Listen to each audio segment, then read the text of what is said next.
ধন্যবাদ। ধন্যবাদ ইলেকট্রিক মিডিয়ার সাংবাদিকবৃন্দ, প্রিন্ট মিডিয়ার সাংবাদিকবৃন্দ এবং অর্থ ভিক্টিমের পরিবার সদস্য এবং সাধারণ মানুষ এবং আমার কলিগ, এরপরে এপিপি জনাব নিতিন হলদার সাহেব এবং আমার বন্ধু আইনজীবী অ্যাডভোকেট জুবায়ের আহমেদ এবং অ্যাডভোকেট আমির রহমান মঞ্জুর। আজকে মূল আলোচিত একটি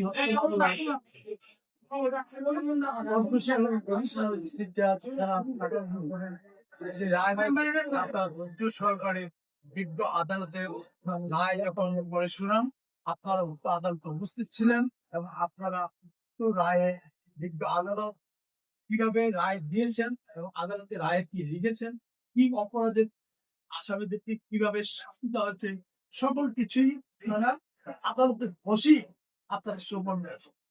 এই জন্য আপনার ধৈর্য সহকারে যে এতক্ষণ আমাদেরকে সময় দিয়েছেন, আদালতের রায় শুনেছেন, আপনাদের সকলকে আমি ধন্যবাদ। আমি বলবো এই আলোচিত হত্যাকাণ্ডটি ঘটনা ঘটে আপনার 2021 সালে। তখন এই মামলার মূল আসামি হয় 5 জন। তার মধ্যে 1 নম্বর আসামি বেলাল, 2 সালাউদ্দিন বয়াতি, 3 শরীফুল ইসলাম, 4 আবু মাজি, 5 মোহাম্মদ আমির হাসিম। প্রথম এই মামলাটি পুলিশ বাদী হয়ে মামলা করে। পরে তদন্ত করতে গিয়ে এই মামলা ভিকটিমের ভাই আমাদের কি কুণাল চন্দ্র দাস, দীপেন্দ্র দাস বাদী হয়ে মামলাটি দায়ের করেন।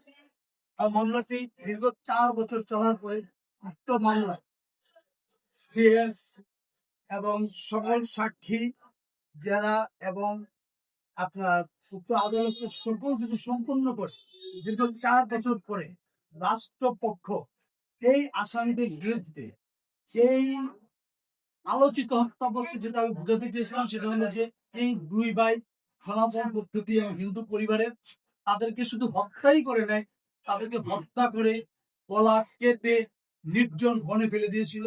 সেখান থেকে সেই লাশ যাতে চিহ্নিত করতে না পারে সেই ভিকটিমদের লাশ পুড়িয়ে ফেলা হয়েছিল, যেটা আপনারা আগেও জেনেছেন। আজকে রায় যখন বিজ্ঞ আমাদের জজ সাহেব যখন রায় করে শোনা, তখন সে রায়ের ভিতরে এই কথাগুলো উল্লেখ আছে যে পৃথিবীতে এরকম হত্যা আসলে এত নৃশংস হত্যা এটা কেউ মানতে পারে না। আজকে বিজ্ঞ আদালত এই রায় যে রায় দিয়েছেন, আমরা রাষ্ট্রপক্ষ তথা আমার মনে হয় দেশ সমাজ সমগ্র বাংলাদেশ সকলে আমরা অত্যন্ত খুশি এবং ভিকটিম পরিবার অত্যন্ত খুশি যে তারা এই আদালত থেকে একটি ন্যায় বিচার পেয়েছে। এবং চরপেশন চৌকি আদালতে এই সর্বপ্রথম এত আলোচিত হত্যা মামলা সর্বপ্রথম ন্যায় বিচারের সাথে এত সুন্দর রায় দিয়েছেন। এই জন্য আমরা বিজ্ঞ আমাদের এডিশনাল চিফ জাজ জনাব সাখাওয়াত হোসেন স্যারকে কৃতজ্ঞতা ও ধন্যবাদ জ্ঞাপন।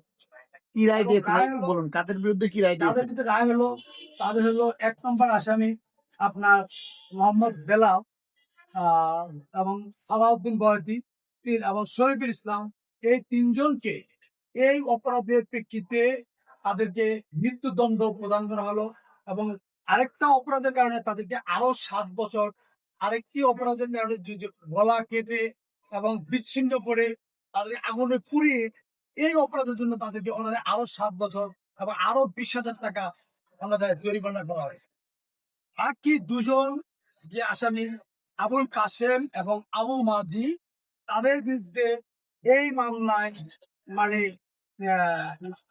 কোনো সাক্ষ্য প্রমাণে রাষ্ট্রপক্ষ তারা প্রমাণ করতে পারে নাই যে তারা আসলে হত্যা করে নাই, তারা হত্যার সাথে জড়িত ছিল না।